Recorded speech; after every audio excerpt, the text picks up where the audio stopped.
விக்ரம் அவர்கள் இப்போ big pass வீட்டை விட்டு எவிக்ட் ஆகி வெளியில போயிட்டாரு. அண்ட் அவர் பிக் பாஸ் வீட்டை விட்டு எவிக்ட் ஆகி வெளியில போனதுக்கு அப்புறமா இப்போ அவருடைய பேரு பிக் பாஸ் வீட்டுக்குள்ள அதிகமா வர ஆரம்பிச்சிருக்கு. அண்ட் இன்னைக்கு பிக் பாஸோட 3வது ப்ரோமோ வந்திருக்கு. ஸோ இந்த ப்ரோமோல என்ன வந்திருக்கு அப்படின்னா, அர்ச்சனா மாயாவை நாமினேட் பண்றாங்க. ஸோ அதுக்கு என்ன காரணம் சொல்றாங்க அப்படின்னா, நேத்திக்கு பிக் பாஸ் வீட்டை விட்டு விக்ரம் வெளியில போனப்போ நீங்க அவர்கிட்ட சரியா பேசல அண்ட் அவர் மேல ஒரு ஹேட்ரேட் காட்டின மாதிரி இருந்துச்சு. ஸோ இந்த விஷயம் ஒரு இன்ஹியூமனிட்டி மாதிரி இருந்த காரணத்தினால நான் அவங்களை நாமினேட் பண்றேன் அப்படின்ற மாதிரி அர்ச்சனா அவர்கள் அவங்க நாமினேட் பண்ணியிருந்தாங்க.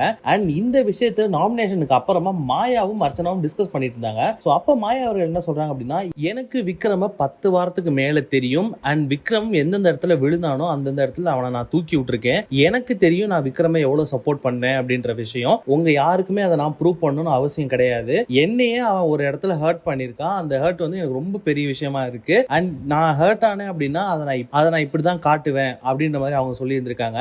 அண்ட் நான் எப்படி ரியாக்ட் பண்ணுன்ற விஷயத்த நீங்க யாரும் எனக்கு சொல்லிக் கொடுக்க கூடாது. அண்ட் நீங்க எப்படி எதிர்பார்க்கறீங்களோ அது மாதிரி என்னால ரியாக்டும் பண்ண முடியாது. நானா தான் இருக்க முடியும் அப்படின்ற மாதிரி மாயா அவர்கள் இந்த இடத்துல சொல்லி இருந்திருக்காங்க. ஆல்ரெடி விக்ரம் அவர்கள் பிக் பாஸ் வீட்டை விட்டு வெளியில போயிருந்தாங்க. அண்ட் மாயா அவர்கள் விக்ரம் வெளியில போறப்போ ஒரு சில விஷயங்கள் பண்ணியிருந்தாங்க. அதை தான் பிக் பாஸ் வீட்டுக்கு வெளியில மக்கள் எல்லாருமே பேசிட்டு இருக்காங்க. இப்போ பிக் பாஸ் வீட்டுக்குள்ளேயும் இது ஒரு பேசும் பொருளா மாறிக்கிட்டு இருக்கு. நீங்க சொல்லுங்க, நேத்திக்கு மாயா அவர்கள் பண்ணது சரியா தப்பா? நீங்க மாயாவுக்கு சப்போர்ட் பண்றீங்களா இல்லையா அப்படின்ற உங்க கருத்துக்களை கீழே கமெண்ட் பாக்ஸ்ல கமெண்ட் பண்ணுங்க. மறக்காம வி டாக் யூடியூப் சேனலை சப்ஸ்கிரைப் பண்ணி அந்த பெல் ஐகானை தட்டி விட்டுருங்க.